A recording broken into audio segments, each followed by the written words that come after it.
ஹிமாச்சல் பிரதேஷ் யூனா மாவட்டத்துல இருக்க பிரதாப் நகர்ன்ற பகுதியில அஜய் ராணான்ற நபர் அவரோட மனைவி 2 பெண் பிள்ளைகள் கூட ரொம்ப சந்தோஷமான ஒரு வாழ்க்கைய வாழ்ந்துட்டு இருக்காரு. அஜயோட மனைவி அதே பகுதியில ஒரு பிரைவேட் ஸ்கூல்ல டீச்சரா வேலை பாக்குறாங்க.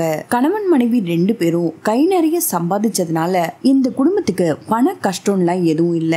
இவங்களோட 2 பொண்ணுங்களும் ஆசைப்பட்டு என்ன கேக்குறாங்களோ அவங்களுக்கு தேவையான எல்லாத்தையும் வாங்கி கொடுத்து அவங்கள ரொம்பவே சந்தோஷமா வளர்த்திருக்காங்க. இவங்களோட மூத்த பொண்ணு பேரு பிராச்சி ராணா, வயசு 15. பிராச்சி அதே பகுதியில இருக்க ஒரு பிரைவேட் ஸ்கூல்ல 10th படிச்சிட்டு இருந்திருக்காங்க. இப்படி இவங்களோட வாழ்க்கை சந்தோஷமா போயிட்டு இருந்த சமயத்துலதான் ஏப்ரல் 5, 2022 அன்னைக்கு அந்த குடும்பத்துல நடக்க கூடாத ஒரு கொடூரம் நடந்தது. பிராச்சிக்கு எக்ஸாம் எல்லாம் நடந்துட்டு இருந்ததுனால ஏப்ரல் 5, 2022 அன்னைக்கு அவங்களுக்கு ஸ்கூல் கிடையாது. லீவுன்றதுனால ஸ்கூலுக்கு போகாம வீட்டுல தான் இருந்திருக்காங்க. பிராச்சியோட அம்மாவும் அவங்களோட தங்கச்சி மட்டும் வழக்கம் போல அன்னைக்கு காலையில ஸ்கூலுக்கு கிளம்பிருக்காங்க. அம்மா எந்த ஸ்கூல்ல வேலை பாக்குறாங்களோ அதே ஸ்கூல்ல தான் 2 பொண்ணுங்களும் படிச்சிட்டு இருக்காங்க. அன்னைக்கு பிராச்சியோட அம்மா வழக்கம் போல ஸ்கூல்ல இருக்க எல்லா வேலையும் முடிக்கிறாங்க. அதே மாதிரி பிராச்சியோட தங்கச்சியும் கிளாஸ் எல்லாம் அட்டென்ட் பண்ணிட்டு அவங்க ஃப்ரெண்ட்ஸ் கூட கொஞ்சம் ஜாலியா இருந்துட்டு எப்பவும் போல சாயந்தரம் 3:45க்கு ஸ்கூல் விட்டதும் அம்மா பொண்ணு 2 பேரும் அவங்களோட வீட்டுக்கு கிளம்புறாங்க. 2 பேரும் அவங்களோட வீட்டுக்கிட்ட போகும்போது அவங்க வீட்டோட கேட் திறந்திருக்கிறத பார்த்து கொஞ்சம் பதட்டம் அடைகிறாங்க. ஏன்னா வீட்டோட மெயின் கேட் எப்பவும் க்ளோஸ் பண்ணி தான் இருக்கும். ஏன்னா அந்த வீட்டுல இருக்கிறது இவங்க 4 பேர். வீட்டுல யார் இருந்தாலும் மெயின் கேட்டை மட்டும் எப்பயும் க்ளோஸ் பண்ணிட்டு தான் வீட்டுக்குள்ள இருக்கணும்னு அவங்க 4 பேருக்கும் நல்லா தெரியும். அன்னைக்கு அந்த வீட்டுல தனியா இருந்தது பிராச்சி. அதோட காலையில பிராச்சியோட அம்மா வேலைக்கு கிளம்பும் போது பிராச்சி கிட்ட மெயின் கேட்டை லாக் பண்ணிக்கோன்னு சொல்லிருக்காங்க. பிராச்சியும் கேட்டை லாக் பண்ணிட்டு தான் வீட்டுக்குள்ளேயும் போயிருக்கா. பிராச்சியோட அம்மாவுக்கு கேட் திறந்திருக்கிறது வழக்கத்துக்கு மாறான ஒரு விஷயமா இருந்தாலும் பொண்ணு ஏதாவது தேவைக்காக கேட்டை திறந்து வெளியே வந்திருப்பா, கேட்டை மூடாம திரும்பவும் வீட்டுக்குள்ள போயிருப்பான்னு நினைச்சு அம்மா பொண்ணு 2 பேரும் வீட்டுக்குள்ளேயும் போறாங்க. வீட்டுக்குள்ள போனதும் அம்மா பொண்ணு 2 பேரும் பயங்கரமா அழுது கத்துறாங்க. அந்த வீட்டோட ஹால்ல பிராச்சி ராணா கழுத்து அறுக்கப்பட்டு ரொம்ப கொடூரமா கொலை செய்யப்பட்டிருந்திருக்கா. அந்த கொடூரமான காட்சியை பார்த்துதான் 2 பேரும் அழுது கத்தி துடிச்சிருக்காங்க. இவங்களோட அலறல் சத்தம் கேட்டுதான் அக்கம் பக்கத்துல இருக்கிறவங்களே பிராச்சியோட வீட்டுக்கும் ஓடி வந்திருக்காங்க. அது வரைக்கும் அந்த வீட்டுல என்ன நடந்ததுன்னு யாருக்குமே எதுவுமே தெரியல. பிராச்சியோட அம்மாவும் அங்க வந்தவங்க கிட்ட எங்க வீட்டுக்குள்ள யார் வந்தாங்கன்னு நீங்க பாத்தீங்களான்னு அழுதுகிட்டே கேட்டிருக்காங்க. இவங்களோட அலறல் சத்தம் கேட்கிற வரைக்கும் அந்த வீட்டுக்குள்ள என்ன நடந்ததுன்னு அக்கம் பக்கத்துல இருந்தவங்களுக்கு ஒரு துளி சத்தம் கூட கேட்காம இருந்திருக்கு. அங்க இருந்தவங்கள ஒரு சிலர் போலீஸுக்கும் தகவல் கொடுக்கறாங்க. தகவல் கிடைச்ச கொஞ்ச நேரத்திலேயே ஹம் போலீஸ் சம்பவ இடத்துக்கும் வந்திருக்காங்க. பிராச்சி ராணாவை கழுத்து அறுத்து மட்டும் கொலை பண்ணாம அவங்களோட மார்பு வயிறு பகுதிகளிலும் பல கத்தி குத்து காயங்கள் இருந்ததா சொல்லப்படுது. போலீஸ் பிராச்சியோட உடலை மீட்டு பிரேத பரிசோதனைக்காக மருத்துவமனைக்கு அனுப்பிட்டு அந்த வீடு முழுக்க ஏதாவது ஆதாரம் கிடைக்குதான்னு தேடுறாங்க. ஆனா போலீஸுக்கு குற்றவாளிக்கு எதிரா எந்த ஒரு ஆதாரமும் கிடைக்கல. அந்த ஏரியா முழுக்க மோப்ப நாயை வச்சு தேடுறாங்க. மோப்ப நாயும் ஒரு குறிப்பிட்ட அளவு தூரம் வரைக்கும் போயிட்டு அதுக்கப்புறம் அப்படியே நின்னு இருக்கு. முதல்ல போலீஸ் தரப்புல என்ன நினைச்சிருக்காங்கன்னா பிராச்சியோட வயசு 15. ஒருவேளை அந்த பொண்ணு யாரையாவது காதலிச்சு அந்த பையனுக்கும் இந்த பொண்ணுக்கும் ஏதாவது பிரச்சனை நடந்திருக்கும். அதனால அவளோட காதலன் கோவப்பட்டு இவளை கழுத்து அறுத்து கொலை பண்ணிருப்பான்னு சந்தேகப்பட்டாங்க. போலீஸ் லவ் ஆங்கிள் சந்தேகப்பட்டாங்க. அவங்களோட சந்தேகத்தை பிராச்சியோட பேரண்ட்ஸ் கிட்டயும் கேக்குறாங்க. ஆனா பிராச்சியோட பேரண்ட்ஸ் ரொம்ப தெளிவா போலீஸ் கிட்ட என் பொண்ணு யாரையும் காதலிக்கல, அவ படிப்புல மட்டும்தான் கவனம் செலுத்திட்டு இருந்தான்னு தெளிவா சொல்லிருக்காங்க. பேரண்ட்ஸ் என்னதான் தன்னோட பொண்ணு காதலிக்கலன்னு சொன்னாலும் போலீஸுக்கு ஒரு வித சந்தேகம் இருந்துட்டே இருந்தது. ஏன்னா எந்த பசங்களும் அப்பா அம்மா கிட்ட சொல்லிட்டு காதலிக்க மாட்டாங்க. ஆனா போலீஸ் திரும்ப இது ஒரு லவ் ஆங்கிள் மர்டரா தான் இருக்கும்னு சந்தேகப்பட்டுட்டே இருந்தாங்க. அதனால போலீஸ் தரப்புல பிராச்சிய பத்தி விசாரிக்க ஆரம்பிக்கிறாங்க. பிராச்சி படிச்ச ஸ்கூல், அவளோட மொபைல் டேட்டா எல்லாத்தையும் செக் பண்றாங்க. போலீஸ் செக் பண்ணதுல பிராச்சியோட பேரண்ட்ஸ் சொன்னதுதான் உண்மைன்னு தெரிய வருது. அப்போ பிராச்சி யாரையும் காதலிக்கல, படிப்புல மட்டும்தான் கவனம் செலுத்திருக்கான்னு போலீஸும் பிராச்சிய பத்தி புரிஞ்சுக்கிட்டு வேற ஆங்கிள் விசாரிக்க ஆரம்பிக்கிறாங்க. சம்பவ இடத்துல போலீஸ் சர்ச் பண்ணும்போது அந்த வீட்டுல இருந்து எந்த பொருட்களும் காணாம போகல. அந்த வீட்டுல வெச்ச பொருள் அப்படியே இருந்திருக்கு, எந்த ஒரு டேமேஜும் ஏற்படல. அப்போ இந்த கொலைக்காக நடந்தது பண்ணது கிடையாதுன்னு போலீஸ் கன்ஃபார்ம் பண்றாங்க. அந்த வீட்டுல இருந்த பொருட்கள் மட்டும் வச்சபடியே இல்ல, வீட்டு கதவுலயும் எந்த ஒரு டேமேஜும் இல்லாம இருந்ததை போலீஸ் கவனிச்சாங்க. அப்போ பிராச்சிக்கு நல்ல தெரிஞ்ச நபர் தான் வீட்டுக்கு வந்திருக்கணும்னு போலீஸுக்கு ஒரு சந்தேகம் ஏற்பட்டுச்சு. பிராச்சிக்கு தெரிஞ்ச யாரோ தான் அவளை கொலை பண்ணிருக்கணும்னா அந்த நபர் யாருன்னு தெரிஞ்சுக்கிறதுக்காக விசாரணையை இன்னும் ஃபாஸ்ட் பண்றாங்க. பிராச்சியோட ரிலேஷன்ஸ் அவங்க வீட்டை சுத்தி இருக்க எல்லார்கிட்டையும் விசாரிக்கிறாங்க. அப்படி விசாரிச்ச வரைக்கும் பிராச்சி மேலயும் அவளோட அப்பா அம்மா மேலயும் யாருக்கும் பகை இல்லைன்ற விஷயம் போலீஸுக்கு தெரியுது. இப்படியே 2 நாட்கள் கடந்து போகுது. சரியா ஏப்ரல் 7, 2022 அன்னைக்கு போலீஸுக்கு ஒரு முக்கியமான விஷயம் ஒண்ணு தெரிய வந்துச்சு. ஒரு பாட்டி அந்த பகுதியில இருக்க அவங்களோட ரிலேஷன்ஸ் வீட்டுக்கு அடிக்கடி வந்துட்டு போவாங்க. ஏப்ரல் 5, 2022 அன்னைக்கு, அதாவது பிராச்சி கொலை செய்யப்பட்ட அன்னைக்கு மதியம் 1 மணிக்கு அந்த பாட்டி அந்த ஏரியா வழியா வந்திருக்காங்க. ரொம்ப தூரம் நடந்து வந்து களைச்சு போனதுனால கரெக்டா பிராச்சியோட வீட்டுக்கு வெளியில உட்கார்ந்து ரெஸ்ட் எடுத்துட்டு இருந்திருக்காங்க. அந்த பாட்டி அங்க உட்கார்ந்துட்டு இருக்கும் போது ஒரு நபர் பிராச்சியோட வீட்டுக்குள்ளேயும் போயிருக்கான். கொஞ்ச நேரம் கழிச்சு அந்த நபர் பிராச்சியோட வீட்டுல இருந்து வெளியே வரும்போது ரொம்ப பதட்டமா இருந்திருக்கான். அது மட்டும் இல்லாம அந்த நபர் வீட்டுக்குள்ள போகும்போது ஒரு ட்ரெஸ்ஸும் வீட்டை விட்டு வெளியே வரும்போது வேற ஒரு ட்ரெஸ் போட்டிருந்ததா போலீஸ் கிட்டையும் சொல்றாங்க.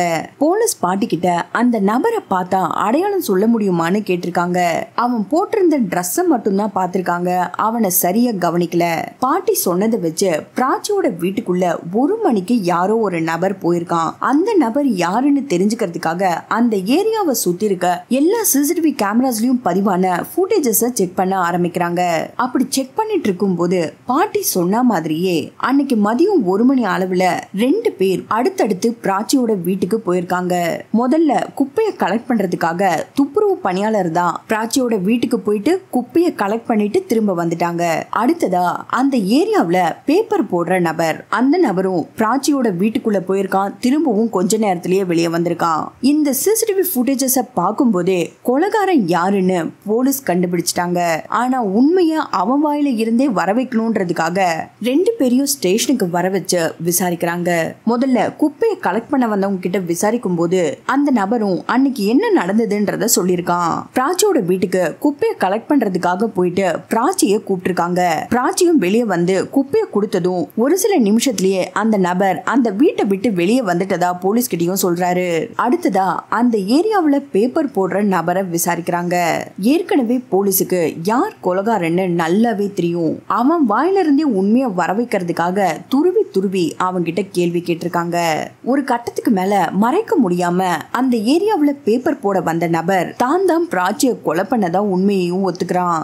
அவனோட பேரு ஆசிஃப் முகமது. இவனோட வயசு 23. ஆசிஃபோட அப்பா தாஜ் முகமது. இவர் காய்கறி வியாபாரம் செஞ்சிட்டு இருக்காரு. ஆசிஃப் பிரதாப் நகர்ல இருக்க எல்லா வீடுகளுக்கும் பேப்பர் போட்டுட்டு இருந்திருக்கான். இவங்க 2 பேரும் சம்பாதிக்கிறத வச்சுதான் இவங்களோட குடும்பமே ஓடிட்டு இருந்திருக்கு.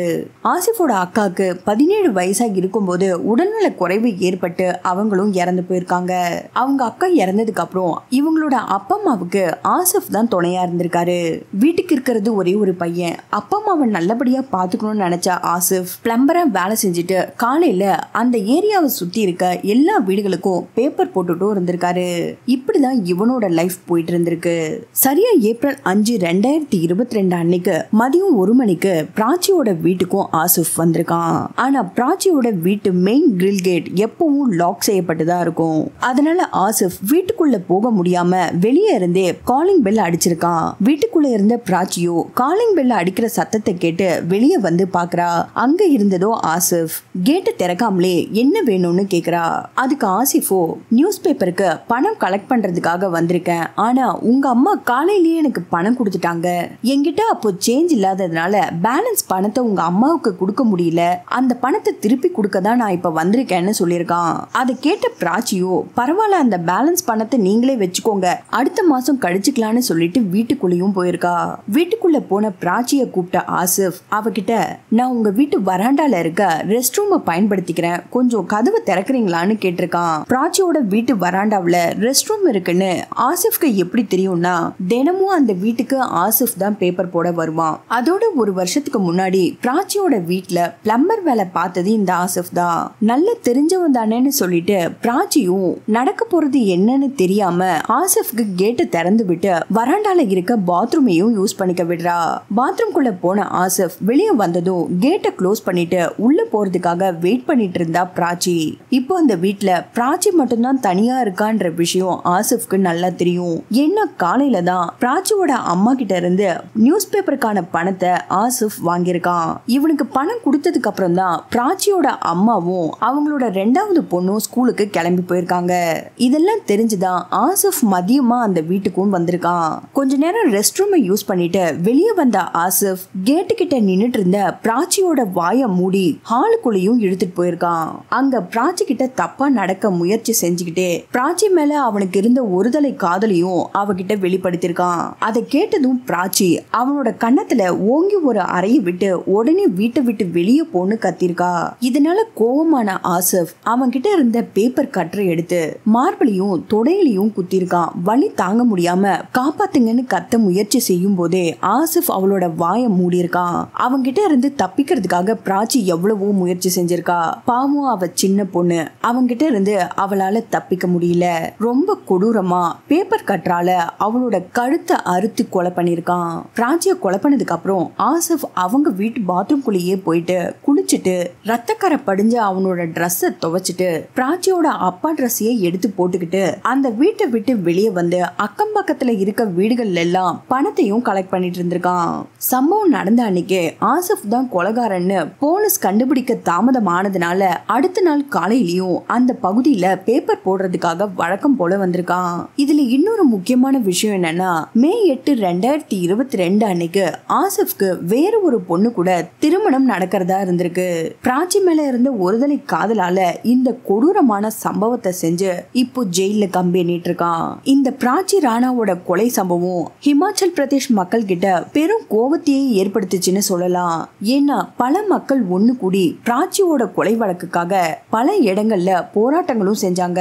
நீங்க இந்த கேஸ பத்தி என்ன நினைக்கிறீங்கன்னு மறக்காம கமெண்ட் பண்ணுங்க. மறுபடியும் வேற ஒரு கேஸ்ல உங்களை சந்திக்கிறேன். தேங்க்ஸ் ஃபார் வாட்சிங் ஃப்ரெண்ட்ஸ்.